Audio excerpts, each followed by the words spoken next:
Hi, I'm Kelly Elsas with IdeateTV at the Dances with Films Festival. I'm here with Doug and Andy, and we are going to discuss their film, The Goose That Laid the Golden Egg. Hi, guys. Thanks for having us. Oh my gosh, so happy to have you. Okay, so you guys were saying your day is just getting started.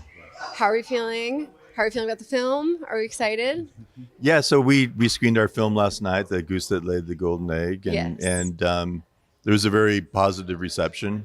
People seem to like it. Yeah. It has several kind of social messages, and it's not always a light film, but we had a good reception for it. Yeah. Yeah, we had some really good feedback yesterday. It was amazing just to see it on the big screen for us. It's some heavy themes in the film. And suicide. Um, uh, yeah, it gets It gets crazy. It was a lot to deal with. I mean, just emotionally as an actor. It was That's the first time you saw it on the screen, right? uh, On the big screen. Oh no, we saw it. We had a little screening in Atlanta, but that was just for friends and family, and crew. So that was really cool. Yeah, you came down for that, right? Yeah, Yeah. yeah. What do you guys hope that people take away from the film? I mean, we're hoping just to get as many people to see it, for awareness about side effects in drugs in general. I mean, that's one of my takeaways. Um, how we're not necessarily protected by the FDA. They try, but some people are. It's all about money. The industry is about money. And so a lot of these medications that are on the market, they make $1 billion a year for the drug companies. And so there are clinical trials that the FDA reviews before things go on the market. But what happens is that when there's side effects that are not super common, but are potentially, dangerous and lethal, those come out after they've been, tens of thousands of people have been taking medications. And at that point, the the pharmaceutical companies are invested in keeping that drug out on the market. And so, one of the messages, I guess, is that people should be aware. I'm a medical doctor, so I've been involved in as an expert witness. So when someone child commits suicide, I get the emails about it, and so I hear the stories, and something like that. It's like you can't take that back. Once someone's taken their own life, and so many people, I think, wish that they had been more aware in advance. So that would be one of the messages that we'd like to to make with this film. Yeah. One of the scariest things about this, in doing research, he asked me to watch it was a Swedish documentary on this drug, and so they had interviewed Doug in the documentary, but the scariest fact that I came away with it was they had 1,000 confirmed suicides with the World Health Organization.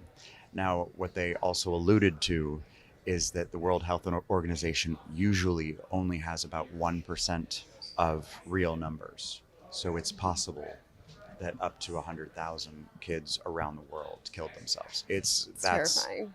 yeah, Yeah. absolutely. When you guys got into casting for this, where was your head at? What were you guys looking for? So we cast this. This is sort of like a lot of films, it's sort of a start-stop process. So Totally. about 10 years ago, we did an initial pass to try and get this project off the ground, and so we had a casting agent originally from LA, and Yeah. so we had some local people, but then weren't able to raise it, get enough.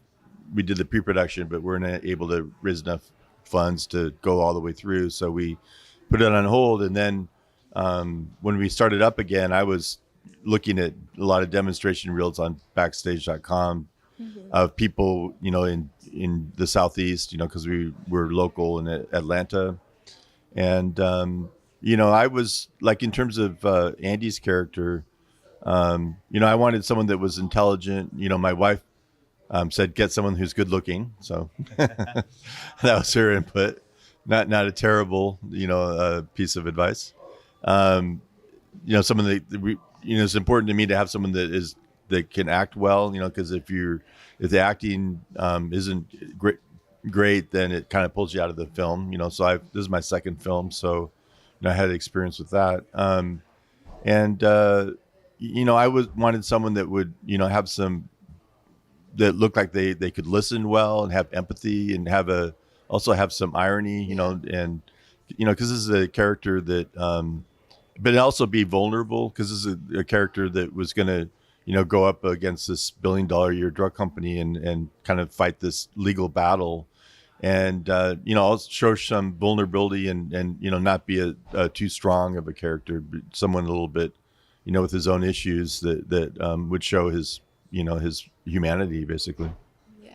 Are you guys working? I'm wondering if you guys are working with like any organizations too, that like prevention or anything like that, like charities, or that people could get involved with, or that you recommend people get involved with. No, not really. I think there's not really, there are organizations that deal with with mental illness and helping people with mental illness, but this was, this is sort of a kind of a peculiar niche, I think you would say.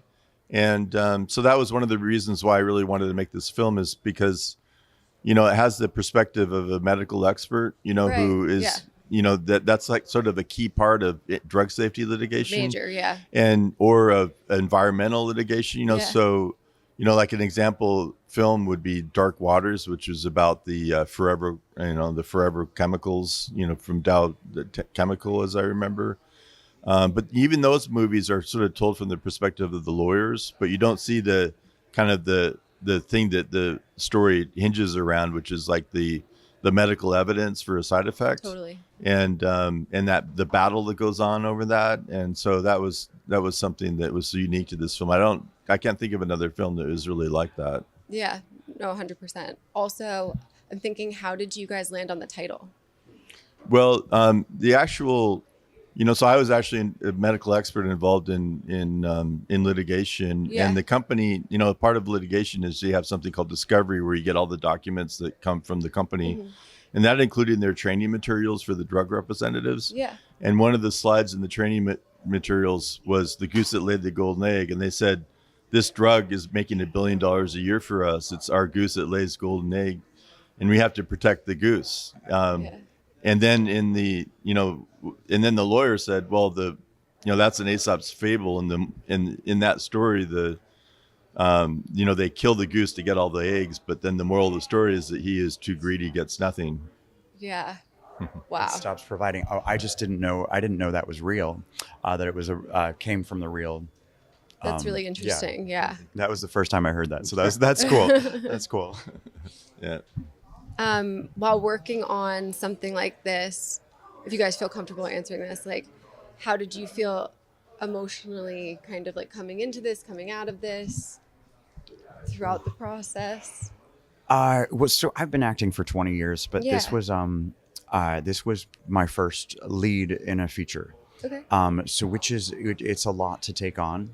And it was daunting at first. Of course, I was ready for the challenge, and it was an awesome experience. But we had our challenges along the way with script changes. So I was fully prepared a month or two before, and then a week before we had a ton of script changes. And so I was, learning my lines the night before each scene, because with independent film, you have to, you move quick on a schedule. So I had 37 costume changes for the film. We're doing 6 or 7 a day sometimes. So you're just moving from scene to scene. I had to literally relearn my lines the night before. So, I mean, it's, as that's the daunting part as the actor. Emotionally, I was so excited because of, when I look at a script, it's all about the writing. Totally. And I could see right off the bat, it hit your heartstrings. It was good writing. And that's why it was a resounding yes for the project, to do it. It was difficult, just because of the subject matter, emotionally. There were some that it was important, and to find that drive, Yeah. for the character, Yeah. to do basically to do the right thing, to do the right thing. Well, for me, there's the script was based on my own life, right? So, one of the part of the story was the character has like a maternal loss early in his childhood, and so we had we had a little 4-year-old boy who was I think he's Ukrainian, but a Russian-speaking Yeah. Ukrainian. And so I was playing with little puppets, to get him to. I was directing him using puppets because That's really cool. yeah, Yeah. and I had these, and the prop master had gotten this sort of lizard or something to be the thing that he was going to use in the Yeah. scene, but he liked my puppets better. These little blue and pink from puppets from Japan that would sing the "Feel So Peace" song, so for me that was like sort of that was a scene from my own life, but then seeing it on the screen, it was sort of it was emotionally healing for me. Yeah. Because it was sort of taking something that was like inside and then just putting it out there, and then kind of psychologically, I was a lot better off after that for some reason. Yeah. Cathartic. Yeah. Yeah, that's really cool. I feel like you were probably meant to make that film in a way. Like it was meant to. Yeah, it's been around for like 15 years. Yeah. And I was always, so my wife is Italian, and so we got her house in Italy, and I said, you have your house in Italy, and now it's time for my film. Yes. Where can people watch this movie, and where can people follow your careers? Well, our website is goosefilm.io, and so we post all of the press there, and Yeah. and when it's available to watch, this is our premiere here. We have other festivals in other cities, and we'll be updating where we're going to be playing from here on out. Nice.